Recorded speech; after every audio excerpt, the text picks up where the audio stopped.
then we've got around here the torque work centre itself, and it does have the full length there that I can utilise. I just may need to remove one or two components to make that happen.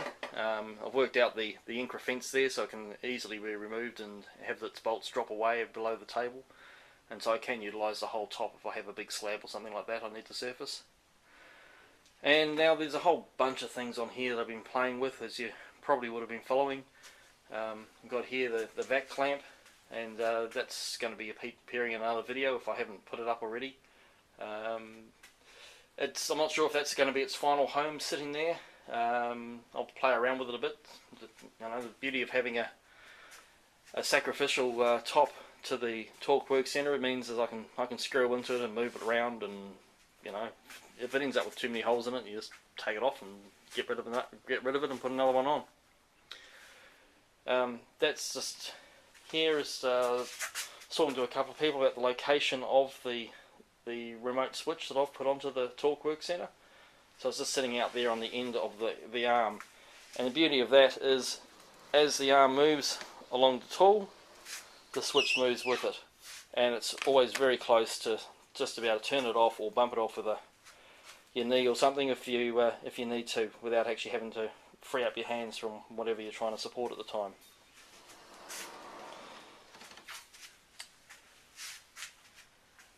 Currently, as you can see, there's the Trident's being mounted onto the torque work centre, and I've got the optional dust extractor there, or dust collection point there, and I've got that just feeding down currently to a bit of a homemade cyclone, and then there's a vac just around behind it. Under the table there is some slightly dispossessed tools, and I'm going to have to try and work out how to make them a little bit more accessible. Just still got the scroll saw down there, a 2-in-1 belt sander, spindle sander. Got the new shop vac, which I was using quite effectively the other day to mop up a whole heap of rainwater that was trying to pour its way into the shed, which I really wasn't appreciating. Didn't make a lot of difference.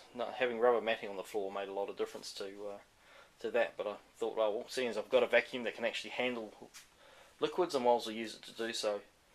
And just under here, just sitting there out of the way while I'm making all the moves, is the PS Tools mini lathe, variable speed lathe. And when I have a chance, I'll come out of there and I'll find a better home for it. And it's just while all the big tools are moving around the shop, it's just been snuck away there. And just on top of the torque works in here at the moment, we've got the 3 Festool sanders that I'm playing with, just to see which one is going to best fit what I do in the shed. Got the 2 ETA 150s. One's the 153, and the other one's the 155. The 3 and the 5 refers to how much throw that the eccentric sander has, whether it's 3mm or 5mm. And next to that is the Rotex, which has an orbital and also a random orbital function to it. And yeah, I haven't had too much of a chance to play with them, but at the moment I'm really liking the 155. It's just seems a really nice tool. Yeah, I've got to do a lot more playing with it to really build up an opinion. But so far that one's seemingly pulling itself ahead just slightly at the moment. Oh, and just in the top there you can see that these are all the holes that I drilled to actually make a little bit of a sanding station. And just underneath here, I'm not sure if I can show it properly. There we go. I've got the just a bit of a dust collector there, or a dust plate, and that will connect up to the 4-inch dust extraction system. So it just gives me a small working area, a bit of a downdraft table there, just built into the top of the torque work centre. So that's about it. It's a bit of a whirlwind tour once again. Like always, it's very much shed's a work in progress. Oh, there's another view. There's all my clamps being stored overhead. As I said, one of the other ones, the clamps are up there, and if they fall down, then it just goes to show the clamps weren't really up to the task. Hopefully they don't fall down though, because I spend a lot of time underneath them.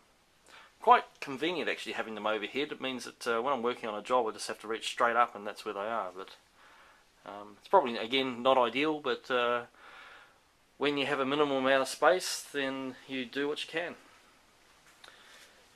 So anyway, just back to it. That's a bit of a current shop tour.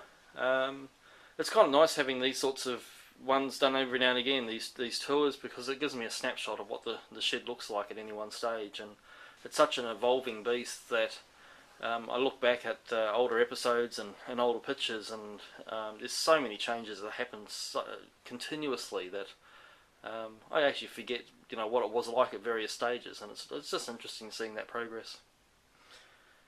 So yeah, hopefully that was an interesting enough little tour around the shed, and yeah, we'll have plenty more coming out of here. There's so much to talk about this year. It's quite mind-blowing.